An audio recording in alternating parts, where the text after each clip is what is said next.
Hello and welcome to this video on the history of IKEA. IKEA is a household name and a brand that most of us know and love. But do you know how it all started? Let's take a trip down memory lane and explore the fascinating history of this Swedish furniture giant. It all began in 1943 when a young entrepreneur named Ingvar Kamprad started a mail-order business in Sweden. He was just 17 years old at the time, and the business sold various items including pens, wallets, and other small goods. In 1948, Kamprad added furniture to his mail-order business. He began selling furniture made by local manufacturers at a lower price than his competitors. This was the birth of IKEA as we know it today. The name IKEA comes from Kamprad's initials, plus the initials of the farm and village where he grew up, Elmträd and Igunnaren. The logo is blue and yellow to represent the colors of the Swedish flag. In the 1950s, IKEA started producing its own furniture designs. These designs were modern, functional, and affordable, which was a new concept at the time. The first IKEA catalog was released in 1951 and featured 68 pages of furniture and home accessories.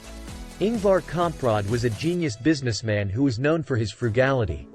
He believed in keeping costs low and passing the savings on to his customers. He was also a visionary who wanted to create furniture that was accessible to everyone. IKEA's first store opened in Älmhult, Sweden in 1958. It was a revolutionary concept at the time as customers could walk through the store and see and touch the furniture before buying it. The store had a restaurant, which offered Swedish meatballs, a menu item that is now famous worldwide. One of IKEA's most innovative ideas was the flat pack box. This allowed furniture to be shipped in a more efficient manner and reduced costs. Customers could then assemble the furniture themselves at home, which made it even more affordable. IKEA's catalog became more popular in the 1970s and 1980s as the company expanded into new markets. The catalog was translated into multiple languages and became a source of inspiration for many people around the world. Today, IKEA has over 400 stores in 52 countries and is one of the largest furniture retailers in the world. The company still follows Kamprad's original vision of creating affordable and functional furniture for everyone. IKEA has also made significant efforts towards sustainability and renewable energy.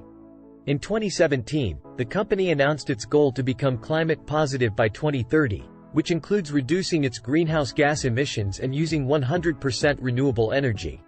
IKEA also sells products made from sustainable materials, such as bamboo and recycled plastic. Despite its global success, IKEA has faced criticism over the years for various reasons, including accusations of child labor and poor working conditions at its factories. However, the company has taken steps to address these issues and improve its practices. Lastly, we can't talk about IKEA without mentioning its infamous assembly manuals. These manuals, with their illustrated step-by-step instructions, have become iconic and are often the subject of memes and jokes. But they also serve an important purpose, making it easy for customers to assemble their furniture.